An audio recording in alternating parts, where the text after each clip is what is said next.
Շնորհակալություն Տիկին Թումանյանց, նախ շնորհակալ եմ հրավերի եւ նման ներկայանալի պանելում ելույթ ունենալու եւ մեր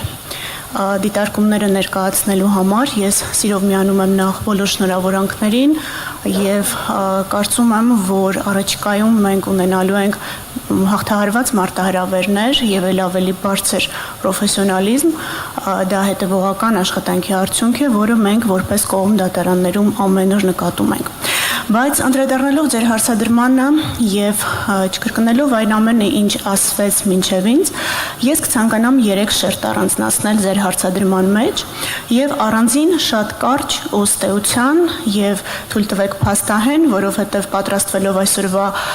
քննարկմանը մենք մի փոքր նաեւ վիճակագրական վերլուծական աշխատանք ենք իրականացրել մեծ տվյալների հետ աշխատանքով եւ առաջին հերթին խոսելով դատարաններում քրեական գործի թվի ավելացման մասին, ես կարծում եմ, որ մեղադրական եզրակացությամբ դատարան հանձնված քրեական վարույթների բացարձակ թվի ավելացման պատճառների մեջ որոշակի դերակատարում ունի գլխավոր դատախազի 25 թվականի հուլիսի 21-ի հրամանը։ Այս հրամանով հաստատվել են Երևան քաղաքի վարչական շրջանների եւ մարզերի դատախազների աշխատանքների գնահատման, արդյունավետության գնահատման չափորոշիչն ու կարգը եւ կարելի ասել 180 աստիճանով փոխվել։ Դատախազների գնահատումը, բացի պետական շահերի պաշտպանության հայցերով, վերջնական դատական ակտերով, դատախազական ներգործության միջոցներով եւ քրեական վարույթներով, պետությանը կամ համայնքին պատճառված վնասի վերականգնումից իրականացվում է նաեւ հիմք ընդունելով ծանր եւ առանձնապես ծանր գործերով մեղադրական եզրակացությամբ դատարան ուղարկված վարույթների թիվը, ինչպես նաեւ այս գործերով դատարաններում կայացված մեղադրական դատավճիռների թիվը։ Երևան քաղաքի վարչական շրջանների եւ մարզերի դատախազությունների աշխատանքի 25 թվականի առաջին կիսամյակի, իսկ ես կխոսեմ առաջ կիսամյակի մասին, որովհետեւ դեռևս չենք ամփոփել երկրորդը եւ իմ տարեկան հաղորդման մեջ արդեն ամբողջական տվյալները կլինեն։ Այս գնահատման արդյունքները փաստում են, որ մեր այս ստորաբաժանումների կողմից հաստատված մեղադրական եզրակացությունով դատարան է հանձնվել 5478 քրեական վարույթ։ Սակայն ծանր եւ առանձնապես ծանր հանցագործություններին վերաբերելի գործերը եղել են ընդամենը 8.7%, 476 վարույթ, որը հետագայում դառնում է քրեական գործ։ Այս պարզ հաշվարկը վկայում է, որ իրավապահ եւ դատական համակարգի արդյունավետությունը բացարձակ թվերով, իսկ երբ ես ասում եմ բացարձակ թիվ, ես նկատի ունեմ այսքան հատ վարույթ ձևակերպումը, մենք այլևս այս ձևակերպմամբ չենք կարող գնահատել մեր վիճակագրական տվյալները եւ չենք կարող չաշխատել մեծ թվերի հետ, որովհետեւ մենք կունենանք մի փոքր խեղաթյուրված եւ շփոթեցնող պատկեր։ Մենք պետք է դրա հետ համադրենք միջդատական վարույթում եւ դատարանում ավարտված գործերի ծանրության աստիճանը, անպայման։ Եվ ծանր ու առանձնապես ծանր գործերով կայացված մեղադրական դատավճիռների թիվը։ Եվ այստեղից անցում անեմ ձեր հարցադրման երկրորդ շերտին։ Դուք մեջբերեցիք իմ հարցազրույցներից մեկը որակքանակի հարաբերակցության տեսանկյունից եւ ձեր թույլտվությամբ շարունակելով այդ միտքը եւ հիշեցնելով ձեր հարցադրման այդ կտորը, որ արդյոք քանակը ի վերջո բացասական իմաստով կարող է բերել որակի անկման, ինչպես նախաքննության փուլում, այնպես էլ դատարանում, ես կցանկանամ ընդգծել, որ ամեն անգամ, երբ մենք խոսում ենք իրավապահ եւ դատական համակարգի մասին, ծանրաբեռնվածություն բառը առաջինն է եւ ամենահաճախն է, որ հնչում է։ Մենք ծանրաբեռնված ենք, կրկնում եմ, այսքան հատ գործով։ Կրկին խոսում ենք բացարձակ թվերով։ Եվ եթե մենք շարունակենք բացարձակ թվերի վրա մեր գնահատականները, ապա մի օր անելու ենք շատ մեխանիկական մի եզրահանգում, որ ծանրաբեռնված աշխատանքը հանգեցրել է անորակության։ Եվ կարծում եմ, որ ձեր հարցի ենթատեքստում այսպես նուրբ այդ մտահոգությունը իհարկե կա։ Ես կարծում եմ, որ այո կդառնա անորակ, եթե մենք նույն ժամանակը եւ նույն էներգիան ծախսենք ինչպես պարզ, այնպես էլ բարդ խնդիրների լուծման համար։ Խոսքը վերաբերում է ոչ միայն դատարաններին, խոսքը վերաբերում է նաեւ միջդատական վարույթներին։ Ես էլի, քանի որ սիրում եմ, երբ մենք փաստահեն ենք խոսում, էլի մի փոքր ձեզ կծանրաբեռնեմ, բայց շատ այսպես տեսանելի եւ վերլուծության համար հիշելի թվերով, ու կառաջարկեմ մի հատ շատ կարճ մտավարժանք անենք իրար հետ։ 2025 թվականի առաջի կիսամյակում 4706 գործով 4961 անձի նկատմամբ կայացվել է մեղադրական դատավճիռ։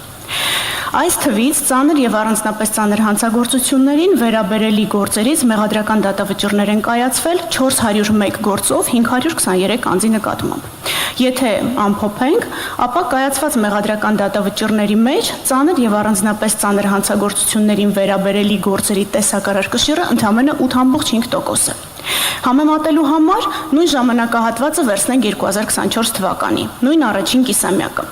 Մեղադրական դատավճիռներ են կայացվել 3819 քրեական գործով։ Ուշադրություն դարձրեք, բացարձակ թվերի մեջ կա աճի միտում, բայց երբ որ մենք նայում ենք բովանդակությունն ու որակը, հիմա կտեսնենք, որ մենք ունենք ցավոք սրտի նվազում։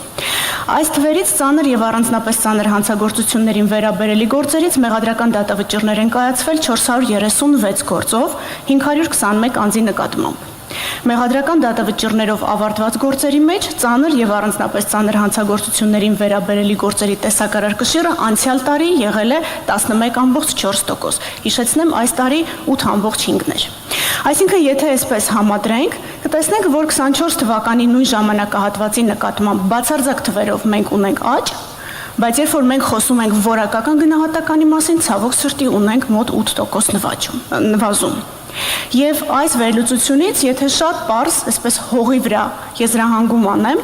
ես կարծում եմ, որ այստեղ բարեփոխման անհրաժեշտություն կա, բայց աշխատանքի կազմակերպման եւ աշխատանքի նպատակներից բխող երկու շերտ խնդիրների տարանջատման տեսանկյունից՝ տակտիկական եւ ստրատեգիական։ Ասվածը բնավ օրենսդրական բարեփոխումների մասին չէ, մենք չենք պատկերացնում, որ սա հնարավոր է որևէ օրենսդրությամբ, բարձրագույն ակտով կամ որևէ այլ օրենսդրական կամ ենթաօրենսդրական ակտով փոխել, մենք կարծում ենք, որ այստեղ շատ պարզ, բայց միաժամանակ երևի մի փոքր բարդ մարտահրավեր է, որովհետև պետք է փոխվի մտածողությունը եւ աշխատանքի նկատմամբ, աշխատանքի արդյունավետության նկատմամբ վերաբերմունքը։ Եվ ամենակարևորը մենք պետք է դադարենք բացարձակ թվերով վիճակագրություն վարել։ Եթե մենք մեծ տվյալների հետ, այդ big data-ի հետ չսովորեցինք աշխատել, մենք անընդհատ մեխանիկորեն ավելացնելու ենք թիվը, բայց հետևից բացարձակ թվերով անխուսափելիորեն ունենալու ենք աճ։ Եվ այս հարցադրման հետ ես արդեն չչարաշահելով ժամանակը, բայց կցանկանամ ձեր հարցադրման երրորդ շերտին անդրադառնալ եւ ելի ձեր հարցին, որ արդյոք կան որոշակի լուծումներ ողջամիտ ժամկետում գործերը քննելու համար, կուզենամ շատ կարճ պատասխանել, որ այո, կան։ Եվ կրկին, որպեսզի մեր կապարանոց չհնչի իմ կանը, կբերեմ շատ փոքրիկ ու, այսպես կարելի ասել, էմպիրիկ փորձի վրա հենված մի վերլուծություն։ Մենք մեզ թույլ ենք տվել Գեղարքունիքի մարզի դատարանը վերցնել որպես ուսումնասիրության առարկա 2024 թվականի 9 ամիսների ընթացքում քրոնոմետրաժ են կարել հենց այս մարզի պատահականության սկզբունքով մարզի դատարանի աշխատանքը եւ ինչ հետաքրքիր եզրահանգումների ենք հանգել։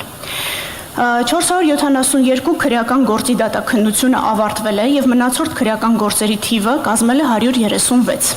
Եթե ավելի պարզ ասեմ, Գեղարքունիքի մարզի ընդհանուր իրավասության դատարան ուղարկված գործերի թվից ավելին ավարտվել է եւ տեղի է ունեցել մնացորդ քրեական գործերի նվազում,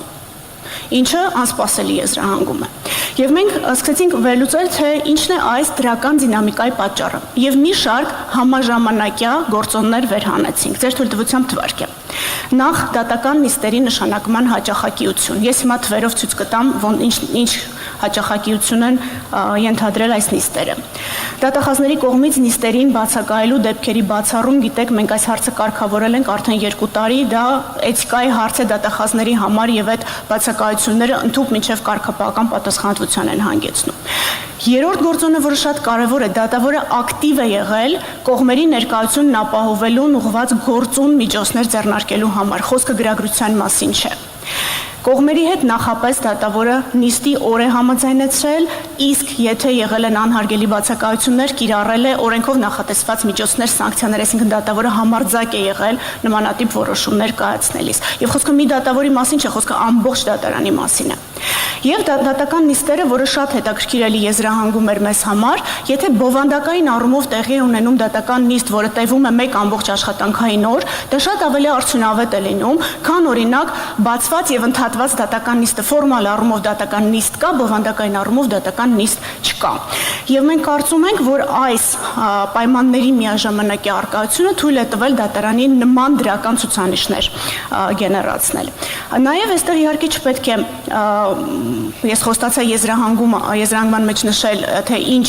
մինիմալ, միջին այսպես ասած, նիստերի քանակ է, որը թույլ է տվել դատարանին նման ցուցանիշներ գեներացնել, մեր կարծիքով, եթե ամիսը խոսքը վերաբերում է բարդ գործերին, 2-ից 3 բովանդակային նիստ է տեղի ունենում, ապա որպես կանոն այս նիստերը չեն ձգձգվում եւ դուրս չեն գալիս ողջամտության սահմաններից։ Այստեղ իհարկե մեծ դերակատարություն ունեն համաձայնեցման վարույթները, որտեղ տուգանքները նշանակվում համաձայնեցված վարույթներով եւ արագացված դատաքննությունները իհարկե, երբ որ մենք ունենում ենք որակյալ մեղադրական եզրակացություն եւ ըստ էության արդեն կողմը դատարանում դա չի վիճարկում։ Ամփոփելով նշեմ, որ նկարագրված իրողությունը աշխատանքի կազմակերպման, ինչի մասին ես խոսում եի, որակ քանակ հարաբերակցության մեջ ցույց է տալիս, որ շատ էլ հնարավոր է, նույնիսկ մարզի պայմաններում, երբ որ մենք այսօր մարզերում ունենք, ես տեսա Արարատն ու Վայոց ձորը, ու ճիշտ ասած չզարմացա Արմավիրի վրա, որովհետև ես տեսնում եմ, թե մեղադրական եզրակացություններով քանի ծանր եւ առանձնապես ծանր գործ է այս մարզերի կողմից ուղարկվում դատարան, ես տեսնում եմ, որ եթե դատավորները, իսկ խոսքը 5 դատավորի մասին է, կարողանում են աշխատանքի կազմակերպման նման որակ ապահովել, մենք ըստ էության կարողանում ենք հաղթահարել ուշացած արդարադատությունը։ Ես շատ կարճ ուղղակի, քանի որ շատ խոսեցինք ողջամիտ ժամկետների հետ կապված գործերի քննության եւ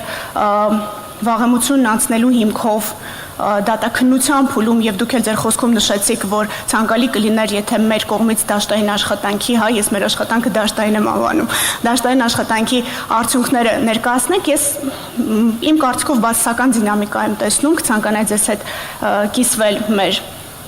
արած եզրահանգումներով 2020 թվականին բացարձակ թվերով դատաքննության փուլում վաղամության ժամկետն անցած լինելու հիմքով քրեական հետապնդում դադարեցվել է 61 անձի նկատմամբ 2021 թվականին 233 22-ին 343, 23-ին 519, 24-ին 233, 25-ը դեռ ամբողջությամբ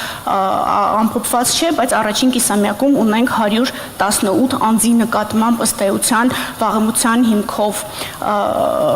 հետապնդման դադարեցում, որը կարծում ենք մարտահրավեր է, որը անհրաժեշտ է հաղթահարել։ Ճիշտ է, նոր քրեական օրենսգիրքը այս հարցը կարծես թե լուծել է ավելի երկար ժամկետներ է նախատեսել, ես վստահ եմ, որ կառավարության եւ օրենսդիր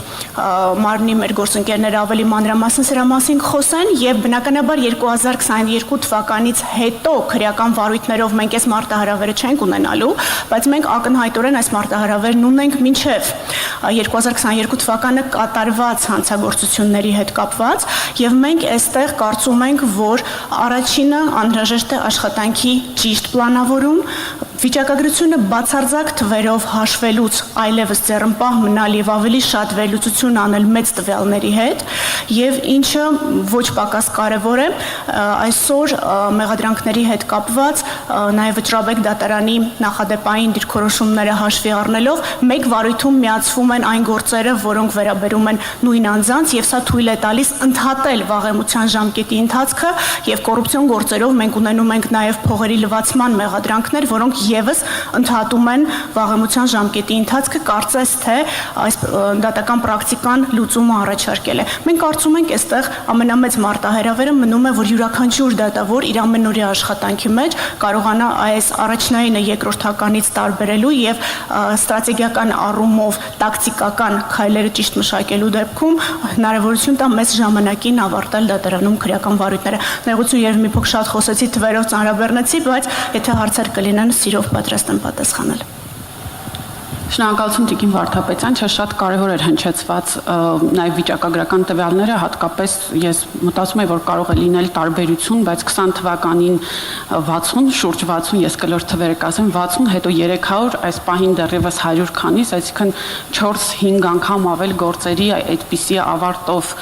այսպես անորոշության ավարտով, շատ հաճախ էնել քրեական արդարադատության դեպքում դա իհարկե խնդրահարույց է եւ միանշանակ լավ ուղերձ չէ հասարակության համար, քանի որ ստացվում է, որ կարելի է կատարել հանցագործություն եւ մնալ անպատիժ եւ դա օրենքի ուժով, այսպես ասած, նաեւ ուշացած արդարադատության արդյունքում,